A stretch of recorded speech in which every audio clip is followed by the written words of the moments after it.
Começou durante o Covid. Eu pensei, não, eu tenho que entender, eu tenho que resolver isso na minha mente, no meu coração. Essa questão sobre o arrebatamento da igreja, isso aí, realmente nós vamos passar a tribulação, não vamos passar. E durante o Covid, muita coisa estranha estava acontecendo e eu pensei, será esse o momento? Será que esse é o início do fim? E eu pensei, não, eu vou começar a estudar isso aí e eu quero entender melhor isso aí.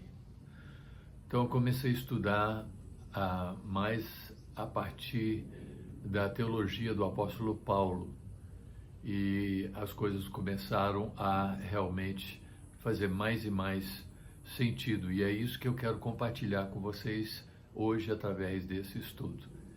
Que Deus abençoe você, abra seu coração, sua mente. Você não precisa concordar comigo, mas veja aí os argumentos que são realmente bíblicos e eu creio que fazem muito sentido. Por isso que eu gostaria de compartilhar com você porque eu sou pré-tribulacionista.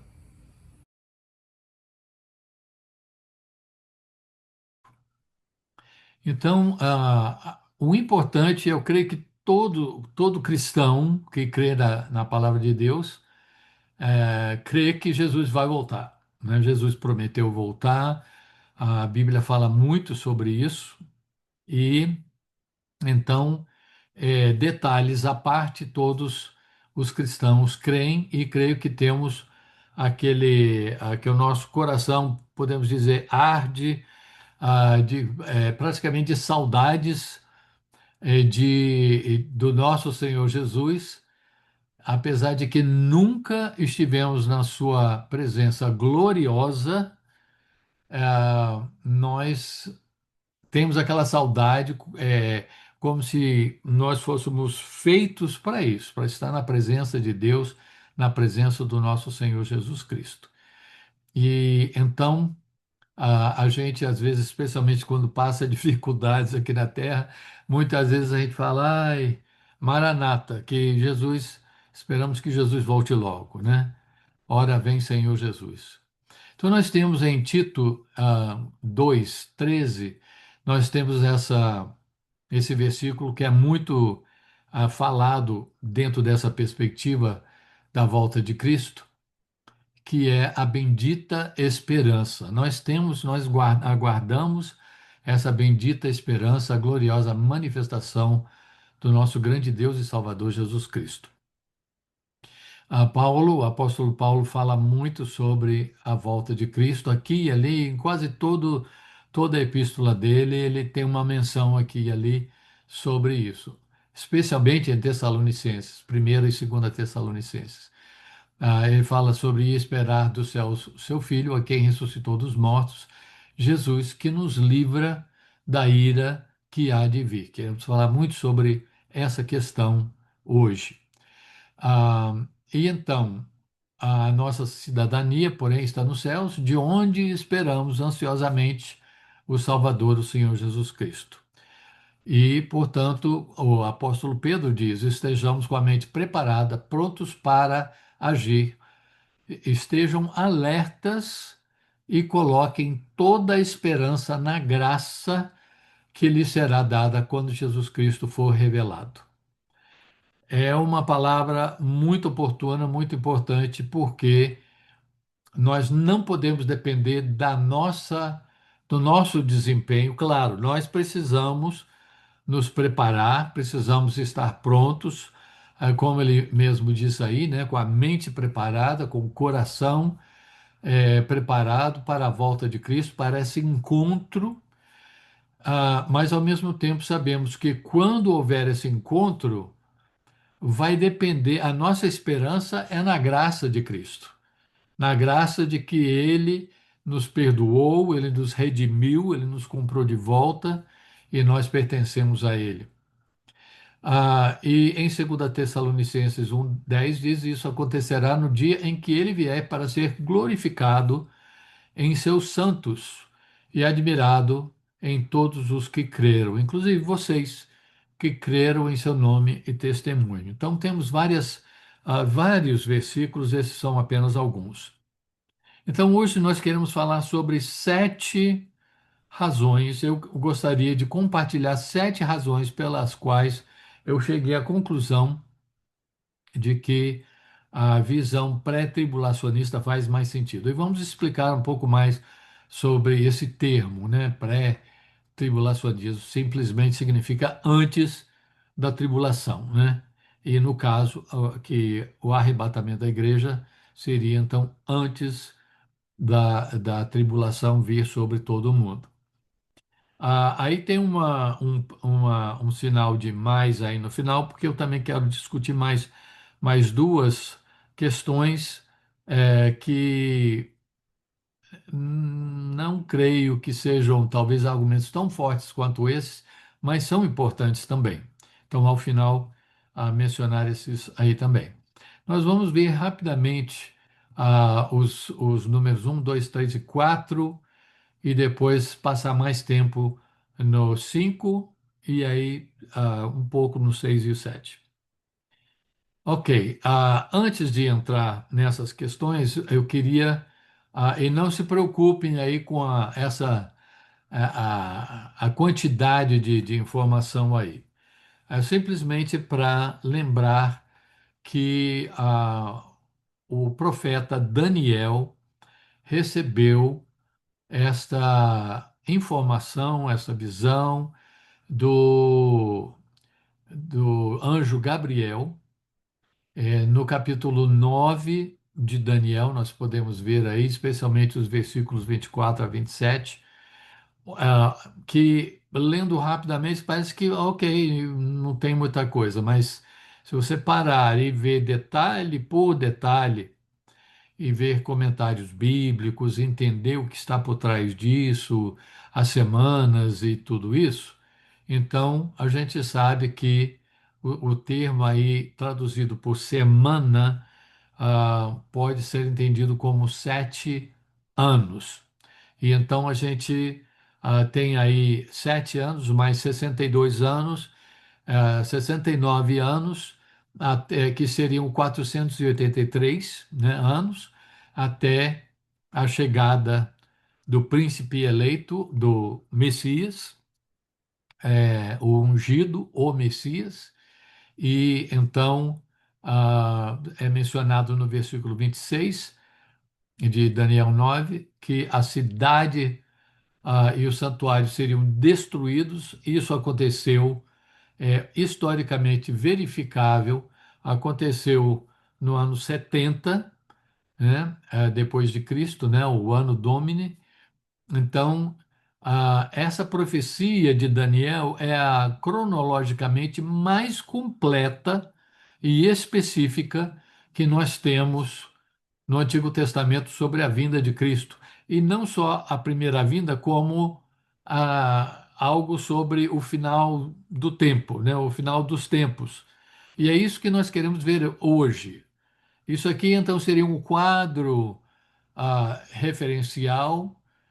E aqui no quadro referencial há uma referência à 70ª semana que não chegou ainda, que não aconteceu ainda. Nós estamos nesse ínterim aí, esse interregno aí, onde o anjo diz até o final haverá guerras, desolações, que foram determinadas. Estamos aí nesse hiato e depois e aguardando esta 70ª semana. Vamos ver essa 70ª semana um pouco mais de perto aí. E então nós sabemos que essa 70ª semana ela forma realmente o período da tribulação.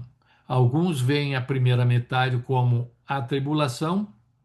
Entendemos na palavra de Deus que no meio desse período, né, depois de 3 anos e meio, ou 42 meses, ou 1.260 dias, porque Apocalipse usa, né, às vezes 42 meses, 1.260 dias, às vezes 3 anos e meio, às vezes diz tempo, tempos e meio tempo. É tudo a mesma coisa, E então, no meio desses 7 anos, da 70ª semana de Daniel, então começa a grande tribulação. E podemos ver aí, nós vamos falar um pouco mais sobre essa questão, o dia do Senhor ocorre nessa época também. Ah, e então, nós temos, eu vou mostrar aqui e voltar um pouquinho. Nós temos quatro visões ou perspectivas predominantes sobre o arrebatamento. Nós temos a ideia de que, ou a crença, o entendimento de que o arrebatamento vai acontecer antes da tribulação, ou seja, o pré-tribulacionismo. Nós temos o mesotribulacionismo, ou seja, que vai acontecer na metade, bem antes de começar a grande tribulação. Então, é mid ou mesotribulacionismo. Nós temos a pré-ira, que deve ser um pouquinho, eles acham que seria um pouquinho depois da metade, não especificada, não sabendo exatamente, mas seria antes de, nessa visão aí, antes do dia do Senhor, o dia da vingança do Senhor, a ira do Senhor. Então, um pouquinho antes disso, a igreja seria retirada da terra depois de passar a tribulação e parte da grande tribulação. E temos o pós-tribulacionismo. Eu tenho três amigos estudiosos da Bíblia lá no Brasil que são pós-tribulacionistas. Eu os respeito muito, mas respeituosamente eu discordo deles. E vamos ver aqui por quê. Mas a ideia do pós-tribulacionismo é que a igreja vai passar toda a tribulação e a grande tribulação, esses 7 anos inteiros, no finalzinho. Então, aí, depois de passar tudo isso aí, os que sobraram, né, os que ainda permanecem vivos, serão arrebatados, encontrarão o Senhor nos ares e imediatamente descerão com ele para ele estabelecer o seu reino sobre a terra, que será o início então do reino milenar ou o milênio. Então vamos falar sobre a razão por que essa visão não me convence. Mas cada um precisa chegar à sua própria conclusão. Voltando então para esse esquema aqui, então nós vemos, dentro da perspectiva do pré-tribulacionismo, nós vemos aqui o arrebatamento acontecendo antes da tribulação. Então, independente de quando você acha que vai ser o arrebatamento, creio que todos concordam que quando se der o arrebatamento, vai se dar também a ressurreição. Se você vê lá em 1 Coríntios 15, 51 e 52, nós temos aquela parte, né, que fala que seremos transformados num piscar de olhos, e então a gente entende aí muito claramente que ele está falando sobre o arrebatamento, e para que a pessoa possa ser arrebatada, ela não pode ir com um corpo físico, né, de carne, sangue e ossos, ela tem que ir com um corpo ressuscitado ou um corpo glorificado. Então, é, é essencial que ocorra a ressurreição nesse momento. Então você pode ver em João 14, de 1 a 3, Jesus dizendo, né, falando sobre o arrebatamento. Não vemos muita coisa nos ensinos de Jesus diretamente ele falando sobre o arrebatamento, mas esse seria provavelmente o versículo mais, a passagem, digo, mais específica sobre isso. É onde ele diz: não se turbe o vosso coração, nem se atemorize, na casa do meu pai há muitas moradas, vou-los preparar um lugar. E aí ele disse: se for preparar, eu vou buscá-los, e para que onde eu estiver estejais vós também. Então, a gente vê que ele diz que ele vai preparar um lugar, entendemos que ele vai preparar um lugar lá na casa do pai dele, ou seja, o céu. Então, ele vai arrebatar e levar seus discípulos, seus seguidores para a casa do pai. Uma das razões, outra razão que faz muito sentido ver o arrebatamento sendo antes da tribulação é que durante aquele período justamente de 7 anos, hoje nós não vamos ter tempo de falar sobre isso, mas existe também Lola Levitt, ele falou sobre, ele tem um livrinho muito interessante sobre o casamento, o matrimônio ah, do, dos judeus na época de Cristo. E então o casamento durava 7 dias e tinha então a lua de mel e depois olha, as coincidências são incríveis. Não podemos entrar nisso agora, mas e aí ele sai com a noiva para a sua própria casa e tudo assim encaixa de modo incrível com a ideia do arrebatamento, depois 7 anos no céu, durante o juízo Bema, chamado Bema, que é na hora que os ah, eleitos, que os redimidos vão receber sua recompensa. A recompensa, a ideia seria justamente para que essas pessoas eh, saibam qual vai ser a sua função, a autoridade que vão ter, a sua função durante o reino milenar. Então, isso vai ser vão ser avaliados. Não vai ser um julgamento para a vida eterna ou perdição eterna. Isso já não é um caso. São pessoas salvas já, mas é para questão de recompensas. E as recompensas podem se dividir em duas categorias. Uma é proximidade ou intimidade com Cristo, com Deus, e a outra é a responsabilidade ou autoridade que é dada para aquelas pessoas para reinarem com Cristo. Então, ocorre esse juízo, e depois, no final dos 7 anos, a gente vê lá em Apocalipse 19 as bodas do Cordeiro. E aí, então, depois disso, então, a segunda vinda de Cristo com os seus santos. E é impressionante, você pode ver uma descrição da vinda, da segunda vinda de Cristo no Antigo Testamento, em Zacarias 14. Zacarias 14 tem uma descrição impressionante de como será a segunda vinda. Não podemos entrar nisso aqui agora também, mas vale a pena ler isso aí, estudar Zacarias 14 nesse contexto. Então, agora vamos olhar essa parte aí sobre o arrebatamento, sobre a tribulação, o dia do Senhor, e o contexto maior.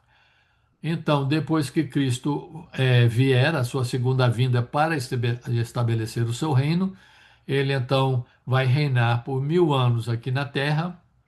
Apocalipse fala sobre isso no final lá. Apocalipse ah, fala que ele fala 6 vezes que o seu reino, que ele vai reinar, ou que esse período vai ser de 1000 anos. E então podemos dizer, mas isso não é literal. Bom, tá, ok, mas é mencionado 6 vezes.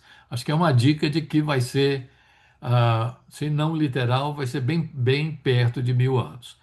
E então entra aí a era messiânica, depois da qual então vai vir mais mais um julgamento sobre a terra, no sentido assim de que Satanás será solto, aquelas pessoas que nasceram no reino, provavelmente as que nasceram, porque para entrar nesse reino milenar, você tem que ser salvo. Vão haver duas categorias aí. Os salvos já arrebatados e já com seus corpos glorificados, ressurretos, e os que conseguiram sobreviver de alguma forma com a proteção de Deus.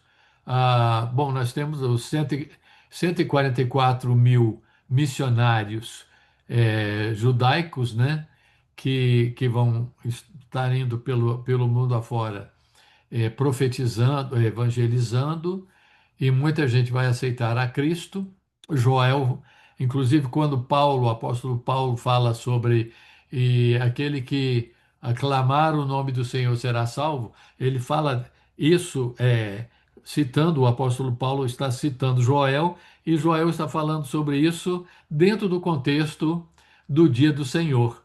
Então, entendemos que até durante a tribulação, muita gente vai aceitar a Cristo, muitos serão martirizados, muitos serão degolados, muitos então estão no céu reclamando, dizendo até quando nós vamos ter que aguentar, olhando aí essa injustiça na terra e quando virá a vingança sobre a maneira que nós fomos tratados e trataram o Senhor e tal, então recebe aquela mensagem, espera mais um pouquinho que vai acontecer. Então, aquelas pessoas que nasceram durante, que entraram no milênio como seres humanos de carne e osso, vão reproduzir e durante aquele período de 1000 anos, praticamente sem doença. Com as pessoas que morrerem, Isaías fala que a pessoa que morrer com 100 anos de idade, o pessoal vai dizer: Uau, morreu tão jovem, né?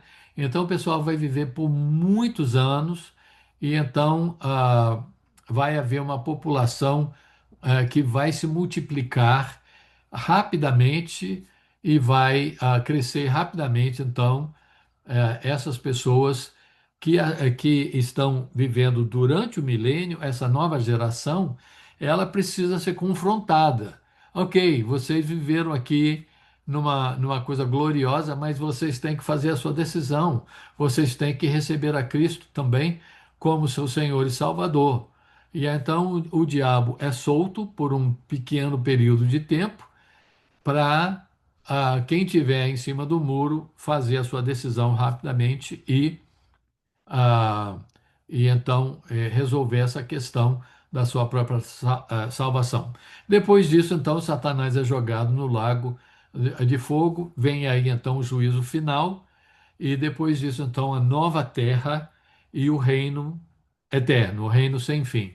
De modo que podemos entender que o reino milenar é um reino transitório entre a realidade atual e a nova era, a, não aquela, podemos dizer, a era nova, bíblica, com o novo céu, nova Jerusalém descendo sobre essa nova terra, onde habitará a justiça, a retidão, a santidade. Então, esse é o maior, esse é o contexto maior. Mas vamos voltar e vamos ver então esses argumentos, porque eu ah, cheguei a essa conclusão de ser pré-tribulacionista. É, eu mencionei no nosso grupo WhatsApp aí que eu comecei a, a ver, qualquer pessoa começando a ler Apocalipse, ela vê aqueles mártires todos, ela começa a pensar: então os cristãos, os redimidos, os salvos, vão passar pela grande tribulação. Mas só depois, então, estudando mais a fundo, aí a gente vai vendo, não, peraí. Aí eu fui acompanhando um estudioso bíblico, judeu messiânico, muito conhecedor da Bíblia, e ele agora já já está com o Senhor, ele já falecido há alguns anos atrás, e ele, então, Marvin Rosenthal, o nome dele, ele foi um dos que promoveu, e creio que praticamente foi que originou essa ideia de pré-ira, porque ele via o Apocalipse da seguinte forma: a primeira parte é a ira de Satanás contra a igreja.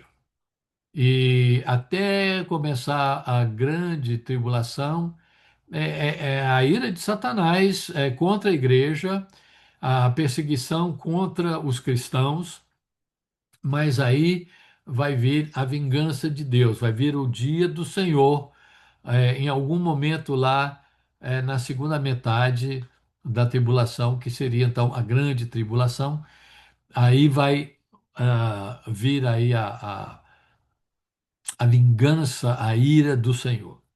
Mas quanto mais a gente vai vendo e estudando o Apocalipse, a gente vê que não há essa maneira de dividir o Apocalipse é muito artificial. Não está, não podemos ver isso, isso não está no conteúdo de Apocalipse.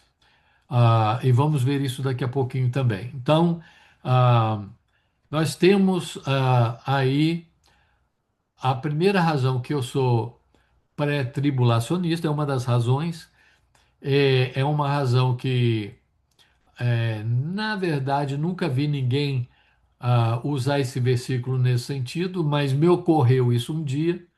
Muitas vezes, quando a gente lê a Bíblia, está orando, está buscando, Deus vai revelando certas coisas que ah, tem outras coisas que a gente lê alguns autores, a gente esquece que leu aqueles autores, aí de repente a gente está lendo algo na Bíblia e pensa, uau, tal, mas realmente aquilo foi uma semente já plantada por outra pessoa e aquilo a gente acha que é a ideia original nossa quando não é, a gente foi influenciado por algum outro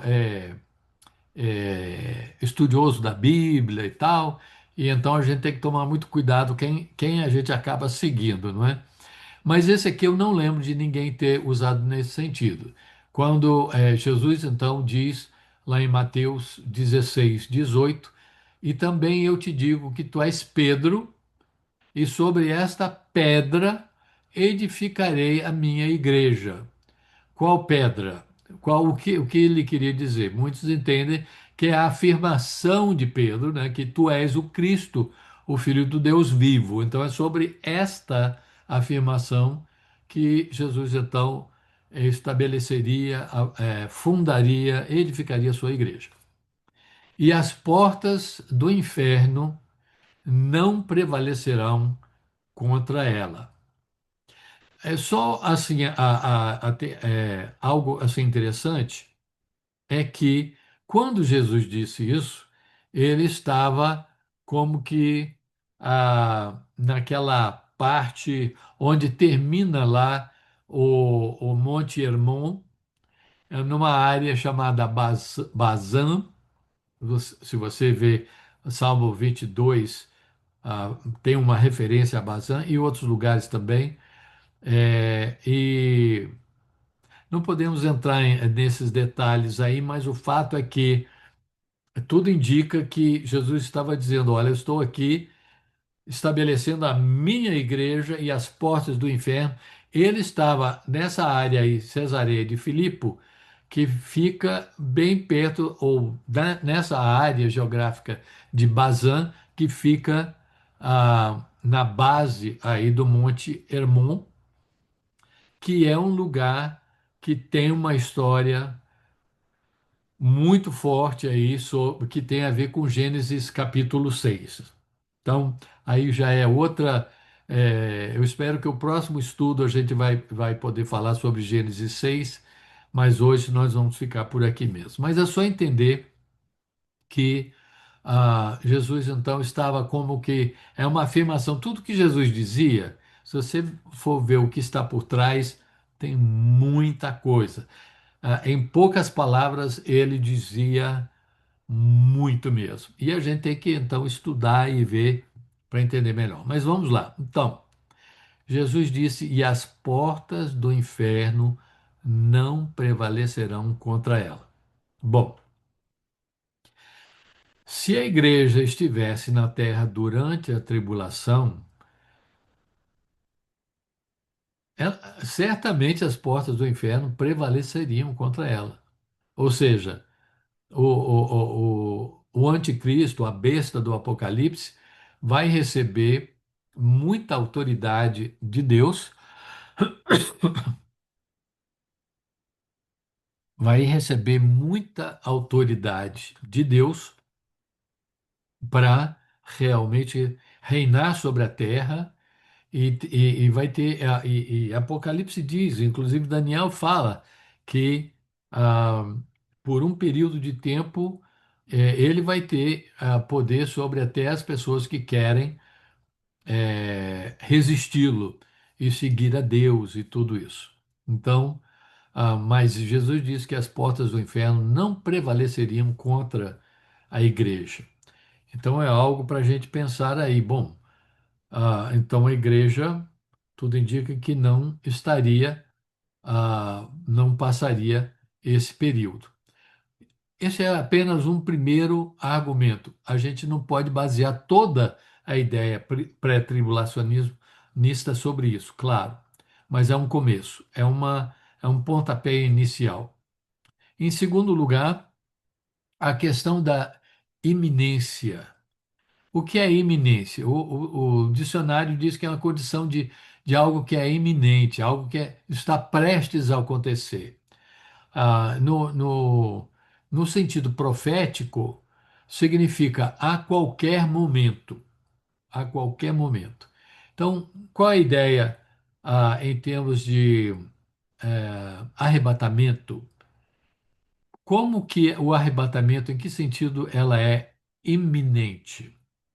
Ela é iminente no sentido de que não há nada, o pessoal costuma dizer, os estudiosos pré-tribulacionistas, ah, costumam ensinar que, não, que o próximo evento, grande evento, o próximo evento no calendário profético de Deus é o arrebatamento. Em outras palavras, que não há nada que tenha que ocorrer para que ah, antes que venha o arrebatamento. Não há nada que precise, nenhuma outra profecia precisa ser cumprida antes que venha o arrebatamento. Já está tudo ah, pronto, tudo no lugar. Então, aplicado à vinda do Senhor, iminência consiste em três coisas, de acordo com Gerald Stanton. Ele diz o seguinte: significa a certeza de que ele pode vir a qualquer momento, significa a incerteza quanto ao tempo de sua chegada, ninguém sabe, Jesus disse, ninguém sabe quando será, vai ser uma surpresa, e o fato de que nenhum evento profetizado se coloca entre o que crê e aquela hora. Então, não podemos dizer isso sobre a segunda vinda. Então, nós vimos lá arrebatamento lá e tal, e depois a segunda vinda, né? Essa, esse processo todo é chamado de. Deixa eu voltar aqui um pouquinho, que eu vou mostrar aqui. Lá em cima, tá vendo? Parousia, um termo grego, e a ideia significa um processo de. Bom, significa chegada, ou a ideia de se apresentar, de aparecer, de se manifestar. Então, mas no contexto histórico, ou melhor, bíblico, profético, tendo em vista o arrebatamento e a segunda vinda, a ideia é que a parousia é um processo. Então, podemos chamar todo esse processo de arrebatamento, ressurreição, a vingança do Senhor, o preparo que o Senhor. Por que que é o dia do Senhor? Sim, é o dia da vingança dele, mas é o dia de destaque dele. É como quem diz: ok, vocês tiveram esses anos todos sobre a terra, para vocês, agora esse é o meu dia. E ele vai então estar preparando tudo para a sua, o seu reinado.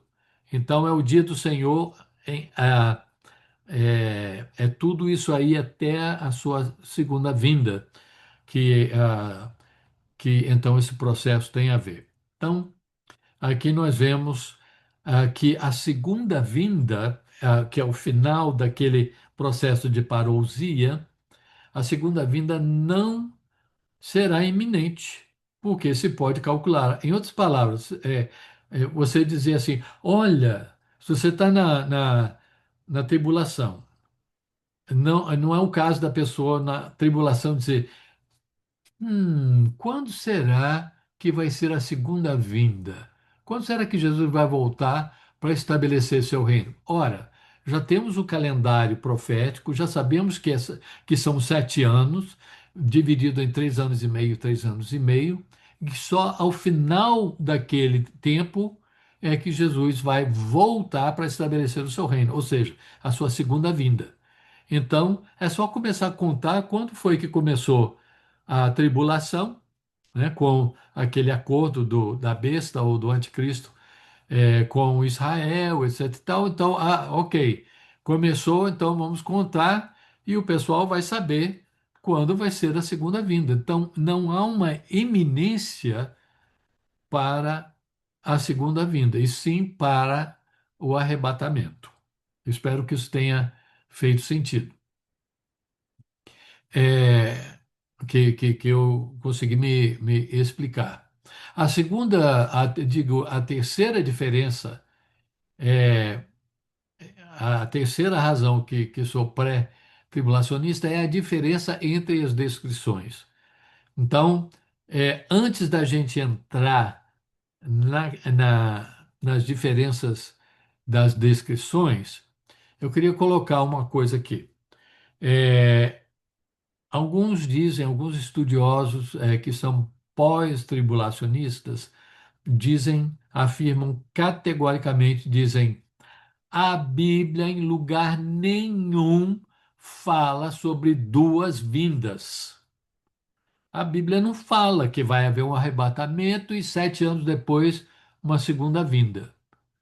Não fala isso, não é específico, não fala isso. Então a Bíblia em lugar nenhum fala de segunda, de duas vindas aí no final dos tempos. Bom, então vamos ver algo interessante aqui sobre como funcionam muitas vezes as profecias. Veja só, isso aqui nós já passamos uma parte disso, então já podemos olhar para trás e entender. Oh, ok, a profecia funciona dessa forma. Veja só, Isaías capítulo 9, versículos 6 e 7. Porque um menino nos nasceu. Está falando de quê? Da primeira vinda de Cristo. Um filho nos foi dado. Primeira vinda. E o governo está sobre os seus ombros. Espera aí. Jesus chegou a reinar sobre Israel e sobre o mundo quando ele veio a primeira vez? Não. E ele será chamado maravilhoso, conselheiro, Deus poderoso, Pai eterno, príncipe da paz. Ok. Ele estenderá o seu domínio, o seu reino, e haverá paz sem fim. Vocês estão vendo paz sem fim depois da primeira vinda de Cristo? O mundo viveu em paz e está tudo bem? Acho que não, né? Sobre o trono de Davi e sobre o seu reino, estabelecido e mantido com justiça e retidão, desde agora e para sempre, o zelo do Senhor dos exércitos fará isso. Então, o que que nós vemos aqui? Primeira e segunda vinda. Mas aqui está dizendo, o Messias virá em duas partes. Primeiro, ele vai nascer, um filho se dará para nós. Depois de não sei quantos anos, muito tempo depois, o governo estará sob seus. Não, não especifica isso. Mas ele dá as dicas aqui. Opa, um aqui a gente. Ah, claro, isso aqui é a primeira vinda. Ah, isso aqui não aconteceu. Isso aí é o. Reino milenar? Ah, ok, isso é a segunda vinda. Então a gente pode ver as dicas, as diferenças entre uma coisa e outra e chegar a essa conclusão. Então, assim cai por terra o argumento de que a parousia só pode ser um evento, porque não está explicitado de outra forma no Novo Testamento.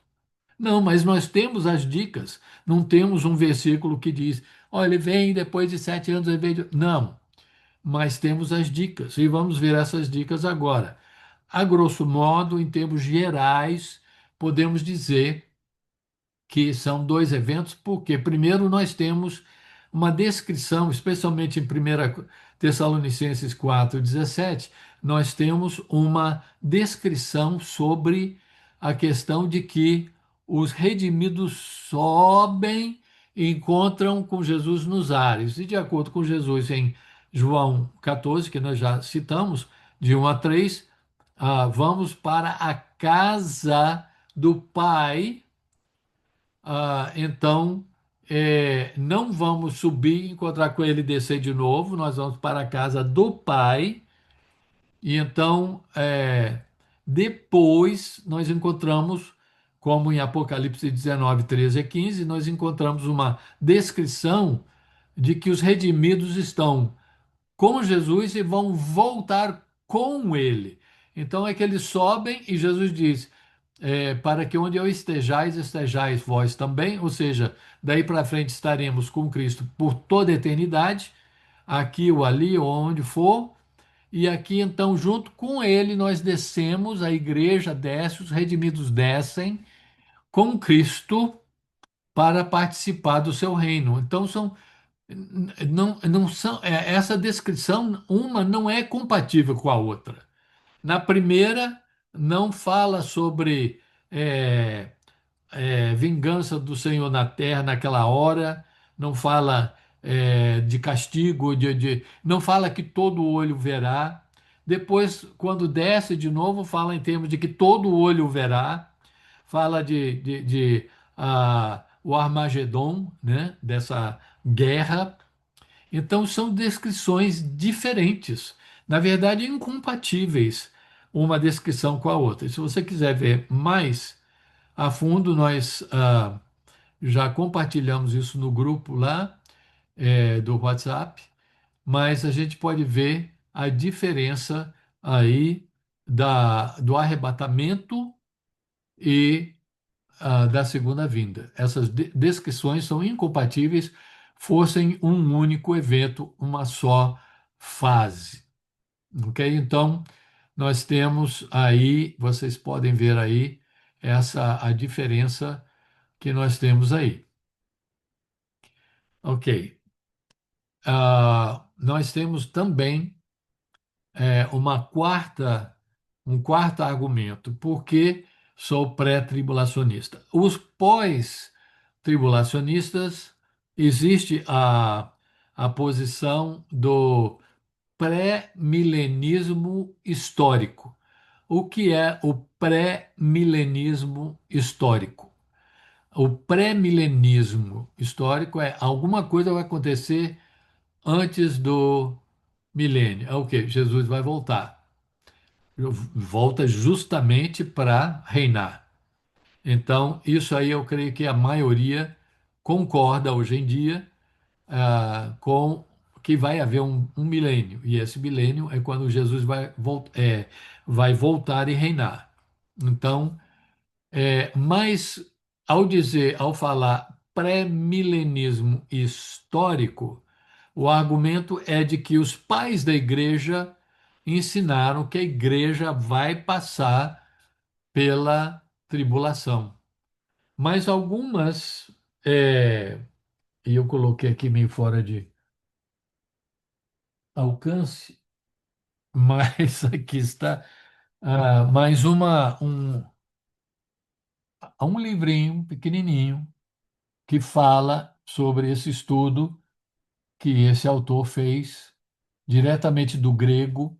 Ele começou a ler várias coisas dos pais da igreja e ele descobriu ah, alguns lá e eu escolhi dois que eu acho que falam de maneira mais direta. Então, nós temos esse,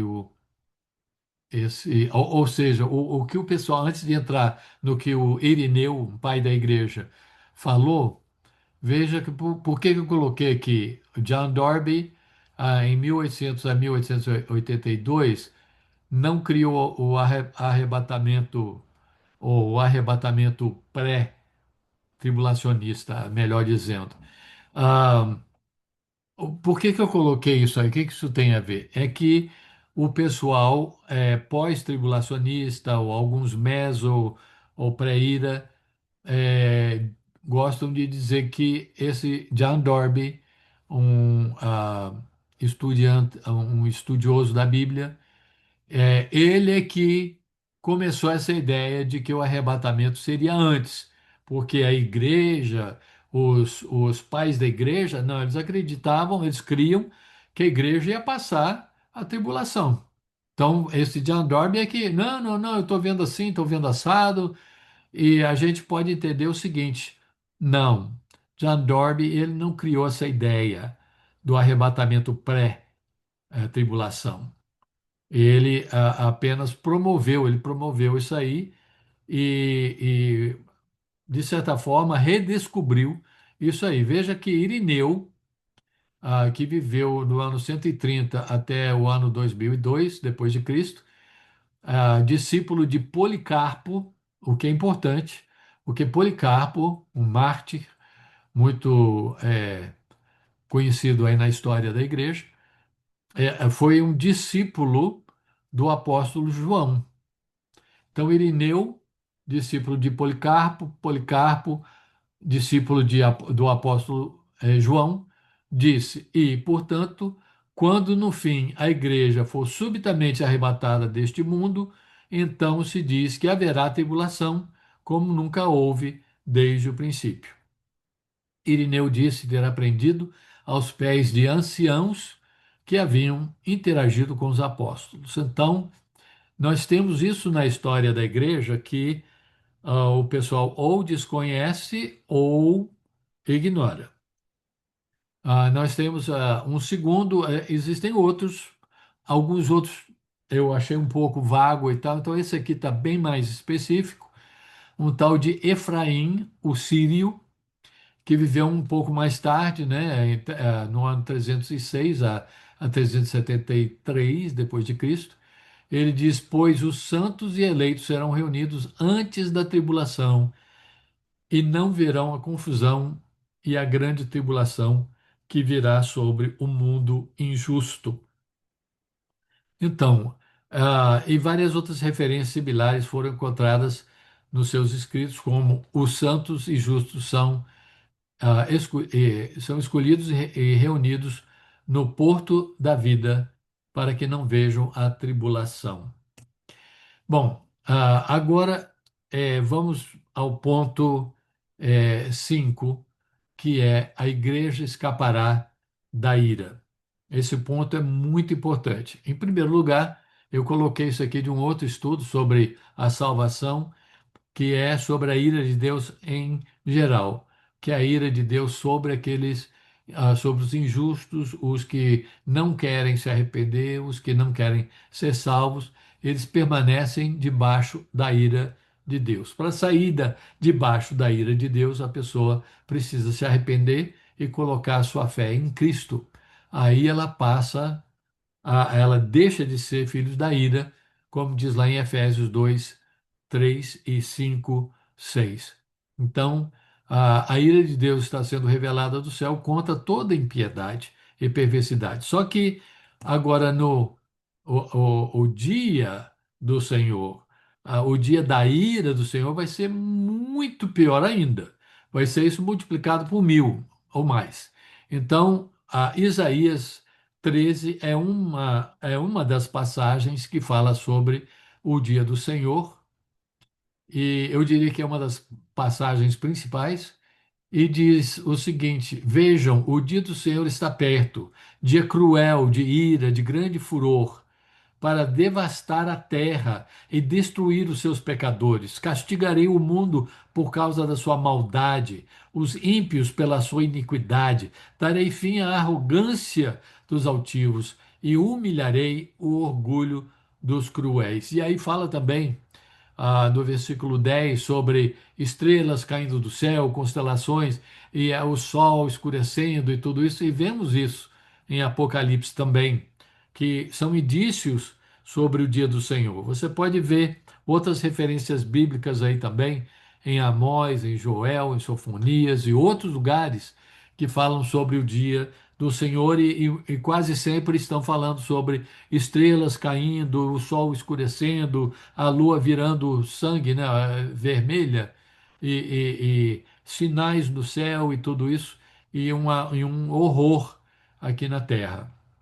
Então nós podemos concluir o seguinte: o dia do Senhor é o dia da sua ira, o que é ou faz parte da grande tribulação, né? Apocalipse 6:17 diz: Pois chegou o grande dia da ira deles, e quem poderá suportar? Então, vamos ver aí algo interessante. Existe o argumento, ah, olha, a igreja não vai escapar da tribulação, porque Deus sempre deixou, através da história, a igreja sofrer perseguição, martírio e tudo isso. Como é que agora a gente quer dizer, ah, não, a igreja vai escapar da tribulação, é que isso, Deus não vai deixar e tal. Não, não, não, não. Deus sempre deixou claro, ele protege de quando em quando, aqui e ali e tal, mas, também permite que haja perseguição e até martírio e tudo isso. Gente, temos que fazer uma separação, uma diferença total aqui, tá? Veja, em primeiro lugar, mais uma vez, 1 Tessalonicenses 1:10, e esperar do céu o seu Filho, a quem ressuscitou dos mortos, Jesus, que nos livra da ira que há de vir. Ele não está falando da ira de Deus em geral, está falando da grande ira que há de vir. Vamos ver a diferença aqui. Na lacuna aqui na esquerda, vemos o sofrimento e perseguição hoje em dia. O que que nós temos agora? O que que a igreja, o que que os cristãos ao redor do mundo estão passando agora? Em alguns lugares muito mais do que outros. Em países muçulmanos, na África, na Ásia e tudo, sofrendo demais. Veja, vocês podem ler aí, nós não vamos ter tempo de ler tudo isso aí, mas eu quero, veja aí o terceiro, aí onde diz, foram encorajados, Paulo falando, lá em 1 Tessalonicenses, Paulo fala sobre essas duas coisas diferentes. Primeiro ele fala ó, que eles foram encorajados, de modo que as perseguições não os abalaram e disseram, sabem muito bem que fomos designados para isso, e avisou, seríamos perseguidos. Então, Paulo, em 1 Tessalonicenses 3:2 a 4, ele diz: Nós fomos designados, algumas versões dizem destinados, a sofrer. Nós fomos, a igreja, os cristãos. Isso está aí isso aí, Jesus disse: No mundo tereis aflições, mas tende bom ânimo, eu venci o mundo. Então, até Jesus falou: você vai sofrer no mundo, vai haver sofrimento. A igreja vai passar por isso. Mas olha a diferença. Qual é a origem lá em cima em azul? Qual é a origem? São pessoas não salvas, não cristãs, que estão perseguindo os cristãos, a igreja. Veja a outra coluna aí, em vermelho. A ira que há de vir futuramente. Quem é que. A ira é de quem? De Deus. Nós vamos ver isso. Vamos ver isso aí. A ira é de Deus. E quais são os recipientes? os que não creem, os que não foram salvos, os que não se arrependeram e que não querem se arrepender. Então, existem vários versículos aí. Não vamos ter tempo de ver isso tudo, mas veja aqui embaixo, onde ele diz que os salvos, onde tem esse X preto aqui, comparando um com o outro, os salvos não são destinados à ira. Que ira? A ira vindoura de Deus, mas à salvação. Então, 1 Tessalonicenses, no mesmo livro, Paulo diz, em 1 Tessalonicenses 5, 9 a 11, ele, ele diz a mesma. Primeiro ele diz: fomos destinados a sofrer nesse mundo, perseguição e tudo isso. Mas de quem? Dos não cristãos. E depois ele diz: os salvos não foram destinados à ira vindoura de Deus. Então aí, qual é o X da questão? Nós precisamos ver que ira vindoura é essa? É parte da tribulação ou é toda a tribulação? É só depois na segunda metade? Então isso aí é que a gente tem que determinar. Então, veja bem aqui, é muito importante entender o seguinte: comparando o sofrimento e a perseguição, comparando o sofrimento e a perseguição e a ira vindoura de Deus, nós vemos o seguinte, que esse argumento que acabei de mostrar aí, ele refuta o argumento que diz: por que deveria Deus livrar a igreja do período da tribulação se sempre deixou os redimidos sofrerem e serem perseguidos? Resposta: Deus realmente permite que cristãos sofram nas mãos de pessoas más. Mas a tribulação é a ira de Deus. Contra quem? Contra os pecadores impenitentes, os que não querem se arrepender. É o julgamento de Deus sobre uma geração que recusa arrepender-se. Dois precedentes veterotestamentários mostram que a ira de Deus sobre os iníquos e o livramento de justos. Nós vemos o dilúvio e Sodoma e Gomorra. Vamos ver isso um pouco mais adiante. Então, a igreja escapará da ira de Deus. A ira é a ira por vir, é o dia do Senhor. E a que parte, então, é como a gente está perguntando, em que parte da tribulação é o dia do Senhor?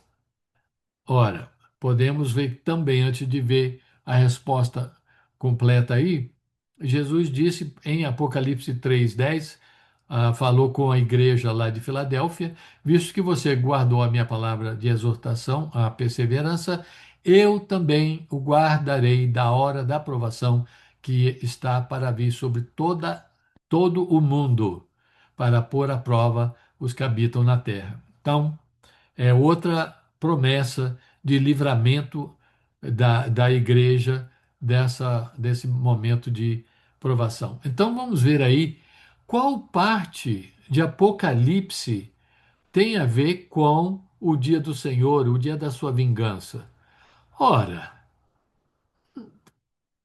Apocalipse todinha, do capítulo 6 ao capítulo 18, é uma coisa atrás da outra. E quem é que está abrindo esses selos? Então começa no capítulo 6 com esse rolo que podemos entender que é a escritura do planeta Terra, que pertence ao Messias, ao Senhor Jesus Cristo, ao Cordeiro.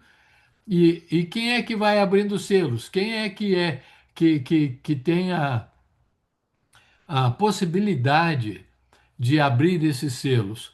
O Senhor Jesus Cristo e apenas Ele. Então, ele é que vai abrindo. Quem é que está controlando, então, essas coisas aí, os cavaleiros do Apocalipse, etc e tal, esse aí no selo número 6 que parece o dia do Senhor mesmo, o sol escurecendo, etc e tal. É o Senhor Jesus. E aí no sétimo, então, são as sete trombetas. Essas sete trombetas são mais ira do Senhor derramada sobre a terra. E depois as sete taças. As sete taças são mais ira de Deus sobre a terra. Apocalipse 14, que fala sobre o lagar de Deus que é pisoteado e tal, não sei o quê. Tudo isso, quem está fazendo é Deus. ou o Messias, o Senhor Jesus Cristo. Então vamos ver aí.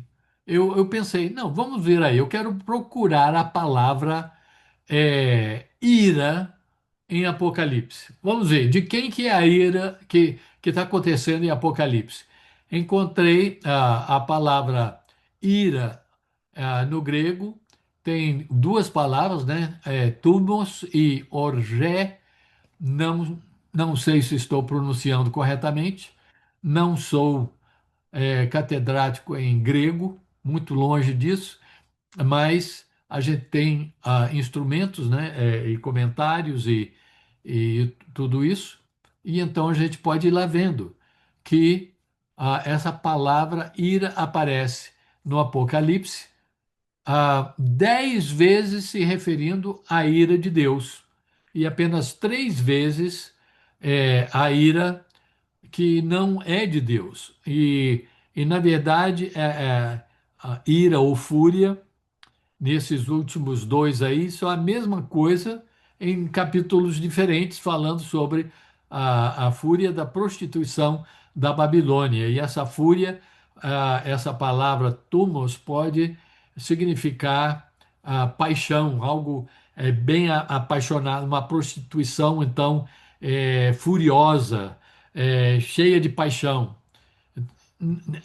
O único que a gente vê aí foi Apocalipse 12, 12, que diz: O diabo desceu, está cheio de fúria, está cheio de ira, quando ele foi expulso do céu para vir sobre a terra. Então, mas não diz, ele ficou chateado, ele ficou irado, ele veio cheio de fúria e de ira, mas não diz necessariamente que ele usou aquela fúria contra os cristãos ou contra a igreja.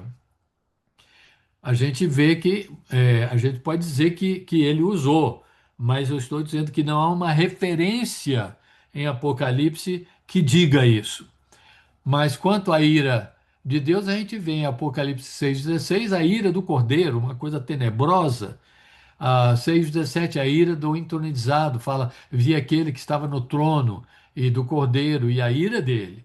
E depois, esses outros vocês podem olhar aí. A ira de Deus, a fúria de Deus, o lagar da ira de Deus, as 7 taças da ira de Deus, a ira de Deus sobre Babilônia, o lagar da ira de Deus. Então, quando a gente fala que nós, quando Paulo fala que a igreja será livrada da ira vindoura de Deus, nós podemos entender que ele está falando sobre tudo o que a gente vê em Apocalipse entre os capítulos 6 e 18, que é a tribulação e a grande tribulação. Agora, há precedentes para então Deus falar assim, ok, quando eu estou julgando e eu estou mandando a minha ira, eu estou mandando sobre quem? Sobre os iníquos, sobre os pecadores que não se arrependem, sobre a maldade humana. Mas, e aí, quando ele faz isso, ele livra o seu povo, a sua gente, o seu pessoal? Bom, vejam aí Gênesis, capítulos de 6 a 9, Noé e o dilúvio, você vê que Deus mandou essa essa coisa global. O que mais se assemelha à tribulação, essa comparação é realmente Noé e o dilúvio, porque foi um dilúvio global e Deus então destruiu a terra toda, menos essa única família que ele encontrou de pessoas justas que não tinham caído no pecado que estava realmente dominando a raça humana toda. Então, é, nós vemos que Deus os livrou e recomeçou algo novo com eles. Deus vai livrar a igreja e vai recomeçar algo novo com a igreja no milênio. Temos o livramento aí eu coloquei Jó, o livramento de Ló, aí que os anjos, os dois anjos foram lá e tiraram Ló, da, de Sodoma, de Gomorra, e eles então saíram da cidade antes da cidade ser destruída. Então nós vemos esse livramento de Deus que ocorre no Antigo Testamento, como então mostrando essa grande diferença entre quando Deus está julgando, quando Deus está mandando a ira dele, o fato é que Jesus já levou a ira de Deus sobre si para aqueles que aceitam esse sacrifício de Cristo. Por que que ele vai jogar, derramar o julgamento dele de novo sobre a igreja, sobre a sua noiva? Agora, vamos então, já terminando aqui, é, tentar responder essa pergunta que não quer calar. São duas perguntas que não querem calar. E eu fiz essa pergunta a dois dos meus amigos e não me responderam. Bom, um respondeu mais ou menos e tal, porque a gente não pode levar a coisa muito literal e tal, e o outro simplesmente não respondeu. Mas tudo bem. Ah, é uma pergunta muito difícil de ser respondida, que é a seguinte, ok? Nós falamos, vejam aí, vamos olhar aí a visão pós-tribulacionista, que é a ideia de que a igreja vai passar a tribulação todinha, vai chegar no finalzinho, vai subir, vai ser arrebatado, encontrar com Jesus, voltar para reinar com Cristo na terra, na mesma hora. Então vejam bem, pensem comigo aqui. Vejam esse esquema, imaginem a tribulação e a grande tribulação, e o pessoal passando por isso e tal, e quem conseguiu sobreviver vão ser poucos, a Bíblia deixa claro que serão poucos que vão escapar dessa grande ira, ainda mais os salvos, quem tiver salvo, conseguir passar vivo e chegar até o final da tribulação, não vai ser brincadeira, serão poucos, mas então aqueles todos que chegarem ao final serão arrebatados. Se eles estão salvos, se eles aceitaram a Cristo, mesmo durante a tribulação, então todos aqueles que foram salvos serão arrebatados no finalzinho. Então não sobrou ninguém salvo na terra, não é isso? Todos eles subiram e foram arrebatados naquele momento finalzinho aí. Então, quando nós chegamos e lemos o que Jesus nos diz em Mateus 25, de 31 a 33, a gente vê, ué, mas peraí, quando Jesus volta para estabelecer seu reino, uma das primeiras coisas que ele vai fazer, porque Jesus fala lá quando o Filho do Homem vier em sua glória, com todos os anjos, assentar-se-á em seu trono na glória celestial. Todas as nações serão reunidas diante dele, e ele separará umas das outras, como o pastor separa as ovelhas dos bodes, e colocará as ovelhas à sua direita e os bodes à sua esquerda. Então a pergunta é a seguinte: mas que ovelhas? Como que ele vai chegar e separar os bodes? É como se tivesse um grupo lá misturado e ele fala: não, peraí, agora os bodes para cá e as ovelhas para lá. É, que ovelhas? Se as ovelhas representam os salvos, os redimidos, e eles foram arrebatados, eles já estão separados. Eles já estão, já voltaram com Cristo em glória. Eles já voltaram com seus corpos ressuscitados, glorificados. Então, eles não estão lá mais como ovelhas, ou seja, como seres humanos de carne e osso, mas redimidos, salvos. Não, porque todos não foram arrebatados no final. Então, não sobrou ovelha, não sobrou quem pudesse. E outra coisa, quais são os humanos não glorificados que vão habitar e reproduzir no milênio. Se todos eles, ao final da tribulação, foram arrebatados, sendo arrebatados, foram ressuscitados. Sendo ressuscitados, estão com seus corpos glorificados. Já não podem se reproduzir, já não são mais humanos de. São humanos, mas glorificados. Não são humanos de carne e osso. Então, quem que vai entrar no milênio? Quem são os redimidos? Humanos de carne e osso que vão entrar no milênio e reproduzir e crescer e multiplicar.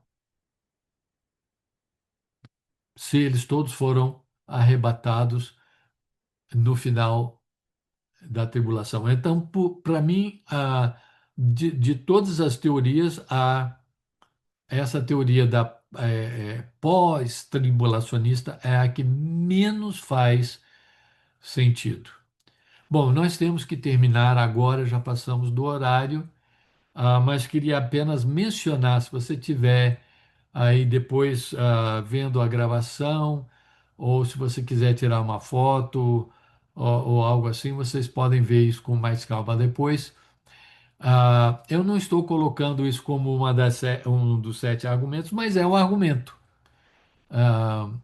que é o seguinte, que a igreja, os pré-tribulacionistas argumentam que, e eu concordo, que a igreja, ela é mencionada em Apocalipse 2 e 3, e depois disso não é mencionada mais na Terra.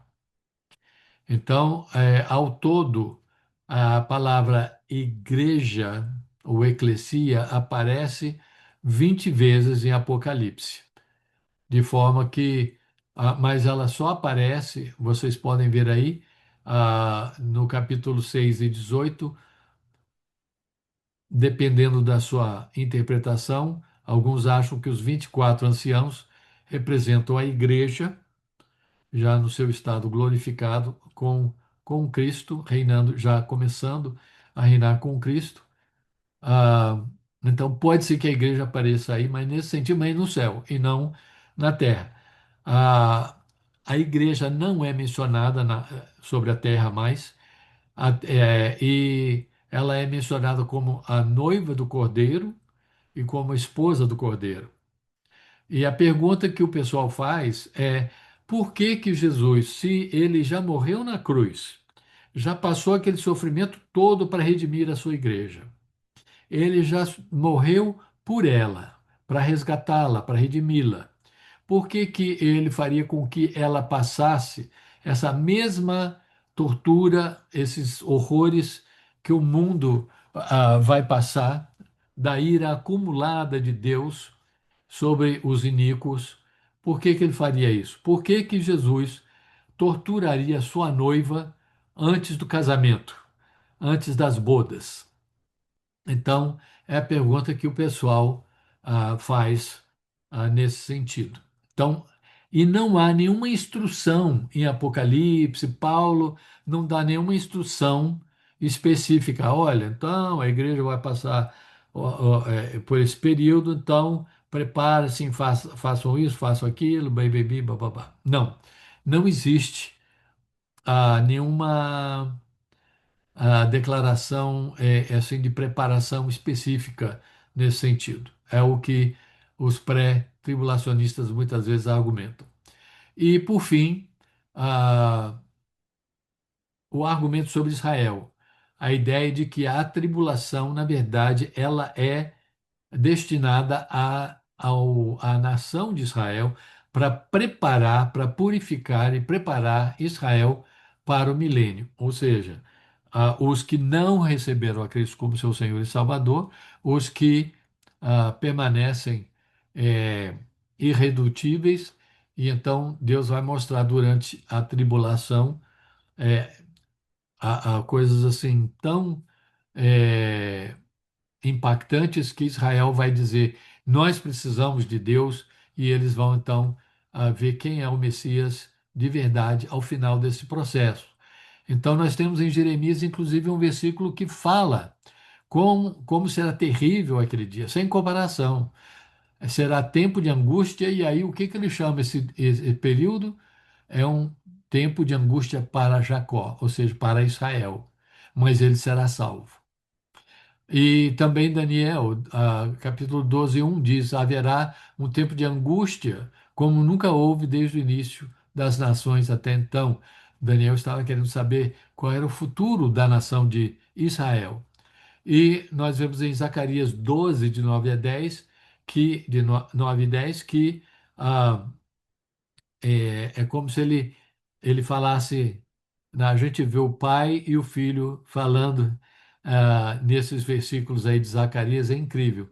E aí ele diz: olharão para mim aquele a quem traspassaram, e chorarão por ele como quem chora a perda de um filho único, e se lamentarão amargamente por ele, como quem lamenta a perda do filho mais velho, primogênito. Então, nessa hora, então, finalmente, Israel se converte, vê que Cristo é o Messias esperado, que eles, infelizmente, haviam rejeitado, e por isso, tanto choro, tanta amargura, tanta lamentação, por causa do arrependimento que eles vão passar no final desse processo todo. Então, com isso nós terminamos e queremos citar Apocalipse 22, 20, né? Aquele que dá testemunho dessas coisas diz: sim, venho em breve. Amém. Vem, Senhor Jesus, né? E a palavra, o termo, né? Maranata, uma palavra composta que quer dizer, né? Vem, vem, ora vem, Senhor, né? Ah, é a oração do nosso coração é que Cristo possa voltar em breve. Que Deus possa abençoar a cada um. Eu espero que esse estudo, eu sei que é meio complicado ou muito complicado, mas vale a pena e eu espero que os pontos principais tenham sido entendidos. Então, que Deus abençoe a cada um.